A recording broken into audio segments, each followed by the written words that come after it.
Let's look at credit bureaus because we do want to control our electronic reputation as best we can. My credit bureau report these days, as you can tell, has nothing on it because anything that's old drops off of there. Let's look at how this stuff works. Your account information is removed from your credit bureau report after it is 7 years, after 7 years from the date of last activity on that account. And since I have no debt accounts that have any activity on them in the last 7 years, it's completely clean. Okay? The exception to that is if you have filed a Chapter 7 bankruptcy, and that will stay on 10 years. But everything else is going to stay on for 7 years. That's how it happens. The Chapter 7 is a 10-year stick. Everything else is 7 years from the date of last activity. Now, if you haven't paid the bill and you've got a bad debt, they may figure out a way to keep the activity going on that, okay? But just not paying it and think it'll go away, that's not the point. The point is, once something is old, bad credit, it will drop off as long as it's just like you paid something slow.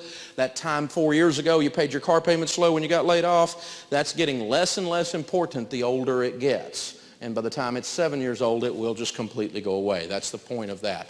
The only information that can be removed legally from your credit bureau report is inaccurate information.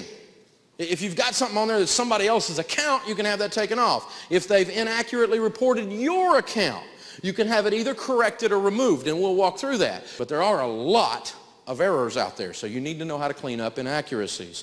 The Public Interest Research Group did a whole survey and a study of credit bureaus. They found 79% of credit reports contained some kind of mistake. That's a lot. And 25% of the bureau reports contained errors that were serious enough to keep you from getting a loan. Not like we're trying to get a loan, but pretty serious error, in other words. And 30% of the credit reports contained credit accounts that had been closed by the consumer, but had never been shown closed on the bureau. So you've got to look at that as well. These are vital pieces of information in a world that depends on databases. And this is your electronic reputation. 22% of the bureaus, about a fourth of them, had the mortgage on there or another loan on there twice. A duplicate.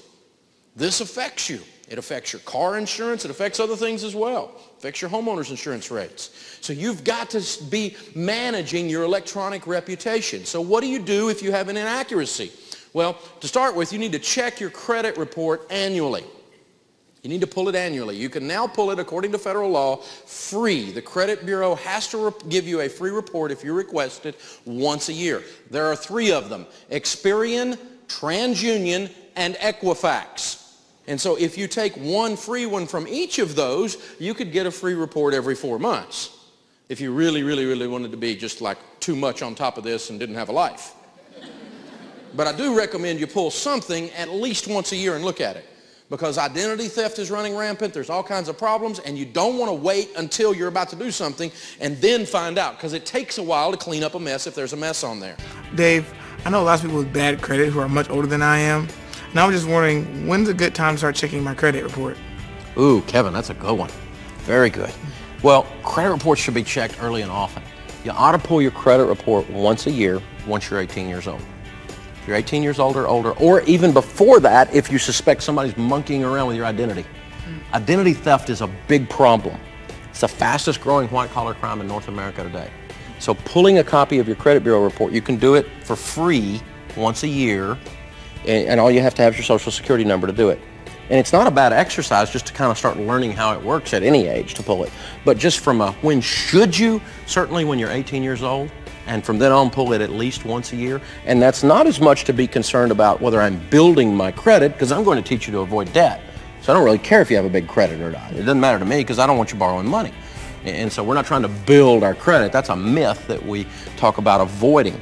But you do want to check it to make sure somebody's not monkeying around with your identity and something hasn't popped on there. Because you could be in a roommate situation in college and somebody picks up, goes through your stuff when you're not there, gets your social security number, gets your credit card and uses it wrong, something like that. And then all of a sudden you've got this mess on your hands, and you didn't catch the fact that there was a mess because you weren't staying on top of it and monitoring it. So more than anything, remember, your credit bureau report is your electronic reputation, and you want to protect your reputation.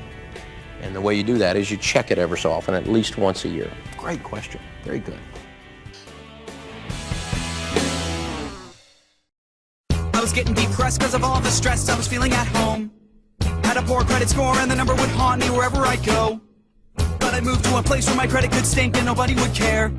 I just wish that somebody had told me that place was a Renaissance fair. FreeCreditReport.com. Tell your friends, tell your dad, tell your mom. Never mind them and singing our songs since we first showed up with our pirate hats on. If you're not into fake sword bites, pointy slippers and green wool tights, take a tip from a knight who knows. FreeCreditReport.com. Let's go! Offer applies with enrollment in Triple Advantage.